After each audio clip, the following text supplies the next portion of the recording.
70s when I was a planner with the county of Ventura. I prepared probably the first environmental impact report on condors, and in this case it was the impact of oil drilling on condors. At that time, there was extremely limited information about condors, and the oil activity that was going to occur was in the sanctuary that only existed at that point and was behind Fillmore in the Sespe sanctuary. And I think there may have only been about 30 condors left at that point. And they were really at home on the Tejon Ranch. They just didn't spend a lot of time in this huge wilderness area that had been established for them. Since then, the success story is, we have a success story, and Verdette Broom is going to introduce the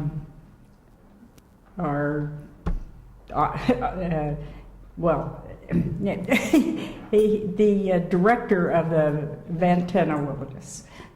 Verdette? So I'm really excited that we're going to have the opportunity for all of you to meet Kelly Sorensen. He is the executive director of Ventana Wildlife Society, and I've known Kelly for quite some time. I'm currently serving my second term as a member of the board, and Kelly has worked for many, many years in the most dedicated way to reintroduce the California condor to our coast, and on many other projects that have focused on wildlife and habitat restoration. And we're going to have the opportunity for you to meet Kelly today, and I'm particularly honored. I'm a league member and also on the Natural Resources Committee, so it's just an honor for me to have the opportunity to work with Kelly. And Kelly?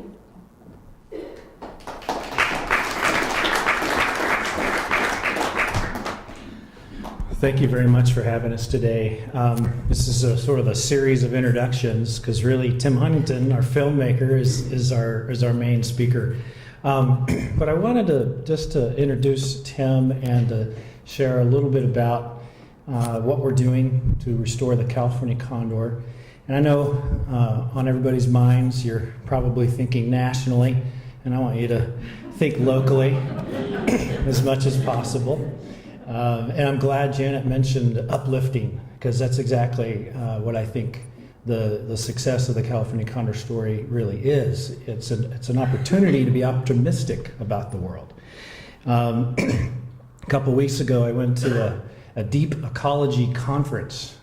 Deep ecology, if you're not familiar, is taking our conservation ethic today and kind of ratcheting it up a few notches, and trying to tackle issues like overpopulation and big issues. And so when I went to this conference, I thought, oh gosh, I might as well bring out the razor blade. It's going to be really, really sad here. But they were amazingly uplifted, even talking about those topics. And I just think that we need to do everything we can to bring back the natural world. And one of the speakers there was an author by the name of Dave Foreman. And I don't know if you know him, but he's a really amazing guy. And after my presentation, he came up to me and he says, "You're doing exactly what my latest book is all about. It's called Rewilding America, or North America." So Rewilding North America. And I actually had never thought of that word or that concept. And here I am, spent the last 20 years, basically my whole career, trying to restore bald eagles to the wild, and now working on the California condor. And I've got this new terminology now, rewilding the area, and that's exactly what we're doing. So Tim is an amazing guy. He's full-time, or I guess he's been taking about a year off now, but he's a computer programmer. And he came to us and said he wanted to volunteer on the Condor program. and we quickly put him to work. He's out there, he puts more hours in than any volunteer that we have at Ventana Wildlife Society. And he's out there monitoring the birds and collecting data, even helping us create tools that we use to further the recovery of the California condor. And then, what was about 2 years ago, I guess, Tim, you said, I want to make a movie. I'm out here, I see these birds all the time, I want to make a movie. And I said, well, that would be wonderful. The one movie that hasn't been made so far, a lot of pieces on the condor, but none of them really dive into the individual birds. Condors live over 70 years. They take turns incubating and raising their chicks. They cooperatively breed. They are extremely social. These are amazing creatures, and they have individual stories, which rarely get told. But that's what Tim's movie is really all about. And I thank you for coming here today, despite the day after the election. And once again, thinking locally and thinking about this inspiring story that's unfolding right before our eyes. We have now over 400 condors living today. The population got all the way down to 22 birds in 1982. The captive breeding programs have done an amazing job, and groups like ours that focus on reintroducing the birds back to the wild have also made tremendous achievements. And we're over 400 birds. We have condors in Arizona, Southern California, Baja California, Mexico. And soon enough, in the next few years, we're also going to be releasing condors up in the Pacific Northwest. So the species is really making a comeback, and without any further ado, let's welcome Tim Huntington.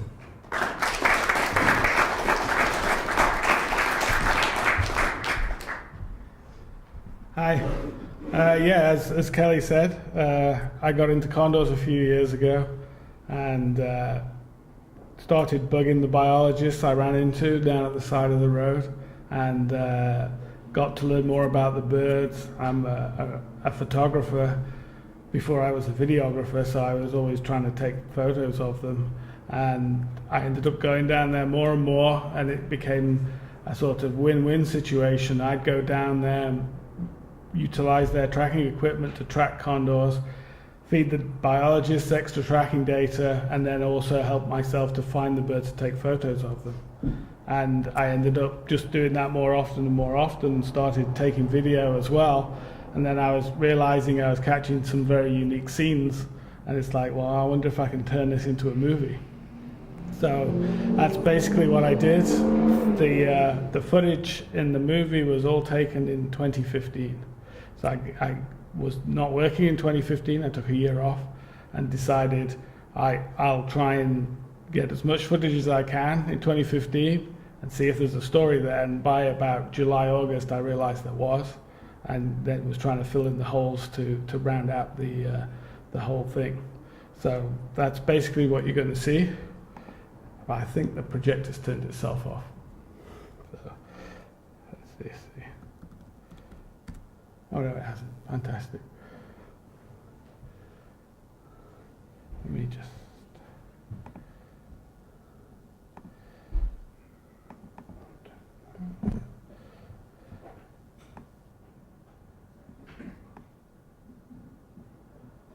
And just want to mention, by the way, this movie is not available anywhere right now. Tim is trying to find a place for it, but in the meantime, it's really exclusive. No one else is. Yeah, I should have mentioned that. Yeah, it has been entered into some film festivals, and I'll hear back at the end of the year as to whether I managed to get into any of them or not. But other than that, this is pretty much you're getting an exclusive look.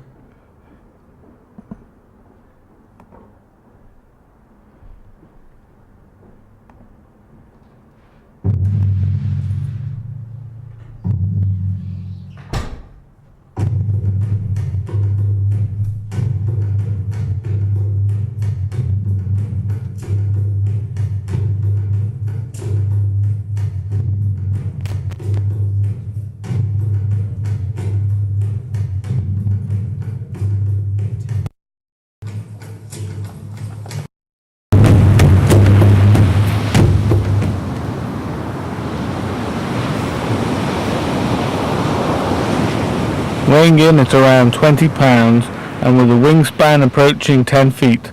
The California Condor is North America's largest land-based flying bird.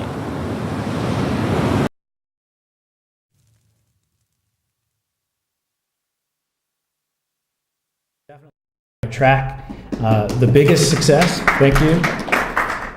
The biggest success is really on the issue of the ammunition. And not only just the banning, I think actually if we had only the ban itself, it would take a lot longer. But as Tim mentioned, in 2012, we actually started providing free non-lead ammunition to hunters and ranchers. And that has greatly accelerated this transition because it removes all doubt. It removes, questioning our intent. Hunting and ranching, if they used copper or other non-lead ammunition types, would absolutely be a benefit, and that's what we're seeing. And they're really playing a part in the recovery of this species now. So it's not us against them. We're all working together, and it's working. So we have time for a question or two? Yes. Okay, great. So in the back. Could you talk about the how or if the Sovereign's fire had any impact on the population? Yeah, thank you for asking that. So fortunately, we didn't have any losses, birds or chicks and nests. We didn't lose any of our infrastructure. 2008 fire, however, was different. We lost 2 free-flying condors, most likely to the fire.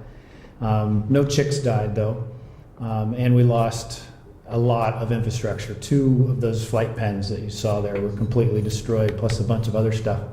But in the big scheme of things, fire is actually beneficial to condors. It opens up the habitat. It could even create food sources for the birds immediately after the fire burns through. So it really hasn't been a negative factor. And then the other thing that's interesting about this, in both the 2008 fire and this most recent fire, we were a little bit worried, more so in the first go-around, about the birds themselves and finding food. Because for 15 or 20 years or so, we've been putting this food out to minimize the lead threat. And it kind of comes to a point where you go, well, how are they going to do without it? And it turns out they didn't skip a beat. They went months without any of the food that we put out for them in 2008 and most recently. And when we got them in hand again and took their weights, they were exactly the same weights as they were before. So some people think that they need the food that we give them. It's really not the case. It's just an attempt to minimize that lead issue. So once we completely solve the lead issue, this species will be self-sustaining again. And I can honestly say 20 years ago when I first got started that I was nowhere near as confident as I am now. All right. I'd like to thank you for a positive program after such a dreadful election. Years ago, my vet was a man by the name of Gary Petkus. Oh, yeah. And I believe he was the man who started this program, and he asked me to help him with some PR. And I remember going down there on his Jeep, and the terrain was so bad I got car sick. Yeah, that's the place.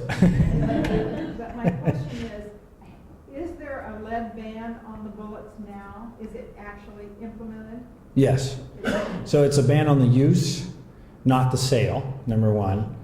And in 2008, it was only in Condor range, but then the most recent law expands it statewide.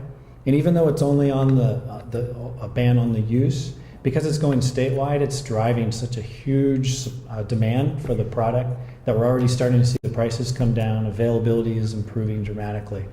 So I think the statewide ban, as it is potentially sufficient.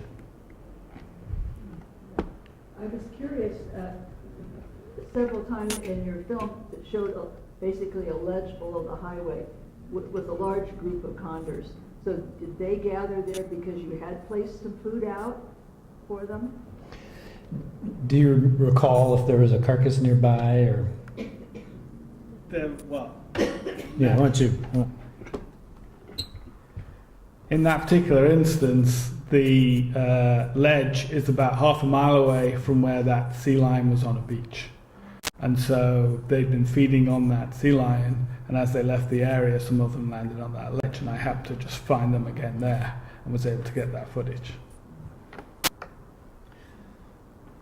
right here. Do the parent condors ever attack these downers when they go to the nest?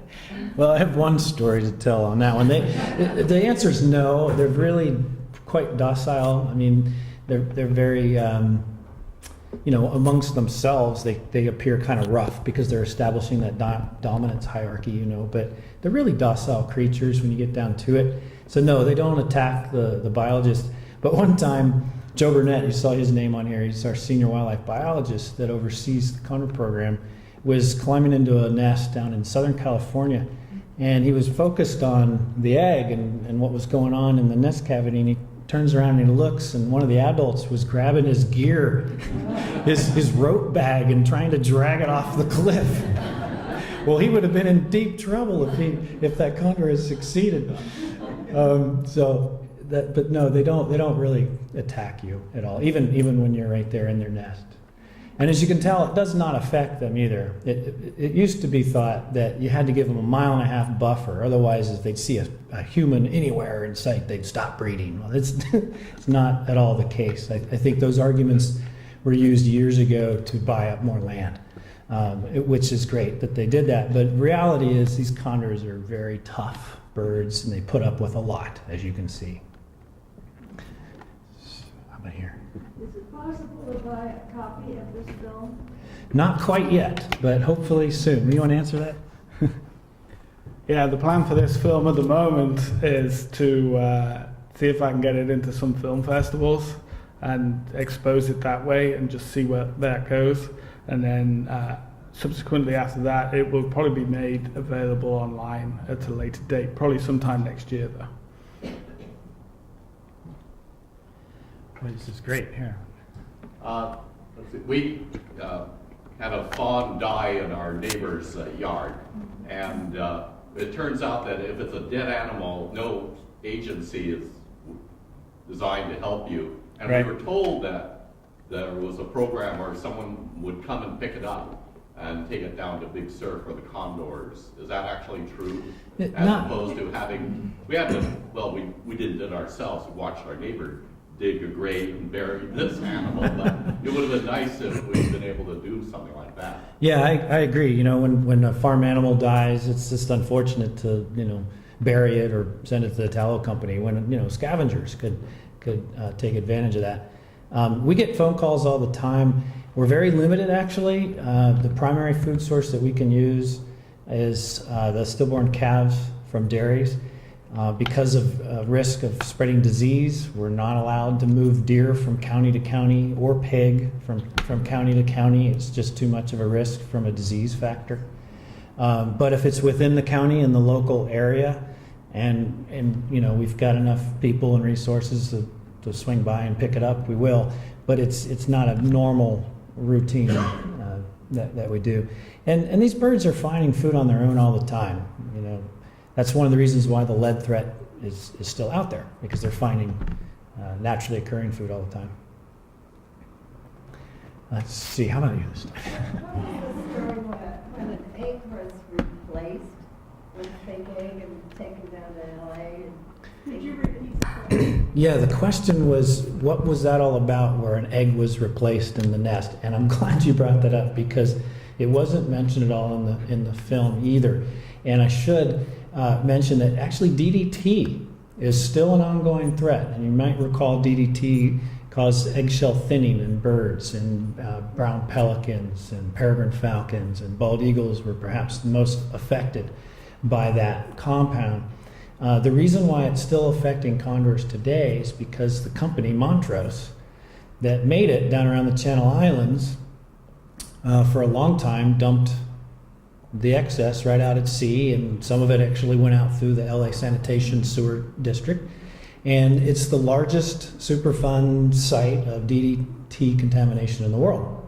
Well, you saw that these condors like to eat sea lions. Well, guess where most of the sea lions breed? Around the Channel Islands. So they are the most heavily concentrated with DDT marine mammal in the Pacific Ocean ecosystem. And the condors feed on those animals more than anything else that they find out there. So it's perhaps the last species to be affected by eggshell thinning. And the good news is it's already somewhat at a threshold. So some of the pairs are laying abnormally thin eggs, and other pairs are laying much better eggs, and on average it's not too far away from where it really needs to be. So I think by the time we solve the lead problem, there's a good chance that the DDT problem will also be improved. And there's nothing more that we can do on that. You know, it's already banned, it's not being used, we can't go out in the ocean and clean it up. Basically, we just have to wait it out. In the back. Are condors open season for farmers year-round? I'm surprised they're legal to shoot. They're not. So the lead is coming from the food that they eat, not being shot. Oh. So it is absolutely against the law to shoot a condor or any other endangered species. It is an endangered species. Again, it's the food supply, it's the quality of the food supply that is the issue. And next door. Two questions. In Arizona, do they have the same restrictions that California does? And then my second question is, what kind of cooperation does Caltrans give you? What's that like? Great. Well, the first question about Arizona, they do not have the same regulation. The condor was reintroduced in Arizona under what's called a 10J designation. It's basically an experimental population. Therefore, they cannot regulate in the same manner that they can here in California. Arizona was the first to start the voluntary non-lead ammunition program, and they found in this one area that is very important for condor foraging. It's called the Kaibab Plateau in Arizona. There's about 16 hunters that get permits to hunt there, and since the Arizona Game and Fish Department know exactly who they are, they mail them a coupon and they say, here, get a free box of ammunition. In the first year they did that, only 10% of the hunters took them up on it. Now, every year, it's more like 90 to 95%. The good news about copper ammunition is it's actually as good, if not better, than lead. So the product itself is helping to make the transition. And then the second question about Caltrans, we work with them for our Adopt a Highway. So instead of just going out on the highway and cleaning up this micro trash that Tim showed you in his film, without permits, we went to the Caltrans and got an Adopt a Highway permit to do that. But that's really the extent of the collaboration with Caltrans right now. Janet. The pictures and the videography is incredible. Could you describe the patience that was needed? That's a Tim question for sure. Take these pictures?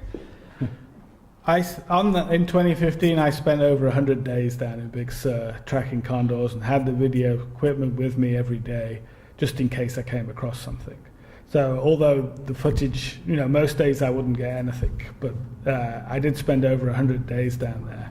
And in particular, that footage of 204 and 470 where they're preening each other, that was a very interesting day. I was down there, got to this one place that I would typically track from, and it was thick fog.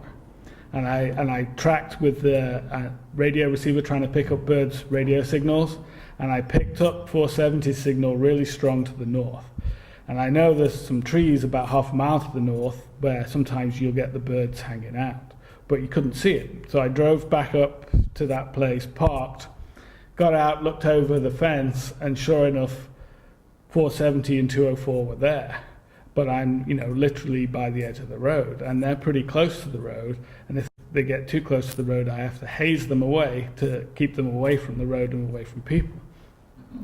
So I thought, well, while it's just me and a decent distance away, I'll take some pictures. So I took some pictures, still thick fog, you can't see beyond them, basically, and they didn't budge, they didn't leave or anything. So I thought, well, let's see if I can get the video stuff set up. So I went and got the tripod out, put the camera on the tripod, and they were still there. And it's like, well, typically if you stop in Big Sur and you set up a tripod, it's like a magnet for tourists. They see that and they come swooping in to see what's going on. So I'm thinking, I'm going to get about 5 minutes worth of chance here before someone stops and I have to flush them off away from the road. But cars kept going by, nobody stopped, and I had the two birds stayed there for 45 minutes. So I spent 45 minutes just videoing everything, hoping that I got something cool. And that was really the one occasion that convinced me that I was going to get footage to make a film out of it, because these birds, I've been following those two birds for years and know their story pretty well, and just to see them out there and knowing that they were now teaming up with 534 and that the whole father-son story, it was like, okay, I've got something here, I think. And so that was basically the key to actually deciding to make a film. When I told someone about this program, they said, well, what do we need condors for? And I tried to answer that, but how would you answer? You know, of course, I get that a lot, and you know, the easy kind of biological answer is, you know, they fill an ecological niche, and when they're gone, and you can't ever get them back. To me, it's more personal than that. I think it's a species that has had everything from the kitchen sink to, you know, literally everything thrown at it. You know, the DDT, lead ammunition. People were shooting them long ago. I mean, they just had so many struggles, and yet they still survive. You know, that this is a really tough species, and I guess I just view it more as you know, more than an ecological niche to fill, but kind of a, I don't want to use the word right, but I guess that is the right word. Condors have a right to be out there. So I guess that's what drives me. Do we have enough time? Ecologically, how would you describe condors? Are they primitive animals? How would we describe condors? Are they primitive? I'm glad you brought that up, because a lot of people, and especially the media, is culprit at this. When they think of the condor, they immediately put it in this kind of dinosaur category. And I don't know why that is, except perhaps it's just a very big bird, and you know, and it's almost extinct. Well, those two criteria are not sufficient to claim that it's a dinosaur relic. In fact, if you look in the fossil record, the condor's fossil record doesn't go any further than any other bird out there, really. Most of the bird species we have today are all from around the same, you know, time period. So just because they're big and almost extinct doesn't make them a dinosaur. So primitive, perhaps. One thing that's interesting about them is they don't have a voice box. So they don't sing. They don't, you know, not like most birds. So you know, you could maybe think of that as being more primitive, I suppose. But really, if you look at the fossil record, they've been around just as long as any other bird, and really not much longer than any other one out there. What is the number or the criteria for moving them off the endangered list to threatened? What's the criteria for removal of the endangered species list? And so our goals are to downlist to threatened. At this point, we haven't dreamed up what the goal would be to be completely, fully recovered. And to downlist to threatened, we want to have 150 condors in captivity and then 300 in the wild. And the 300 in the wild have to be in two different geographically separated locations. So one of those is here in California and the other one is in Arizona. So we are at those numbers this year. We have the number of breeding pairs. What we don't yet quite have is a long-term record of self-sustainability. Like I mentioned, last year and this year we've had more chicks than deaths. Well, that's great, but we want to see that every year, you know, in the foreseeable future. And then once we get to that point, we would entertain downlisting to threatened, and then rethink what the full recovery criteria would be. And then we probably have to cut it off here. So thank you very much.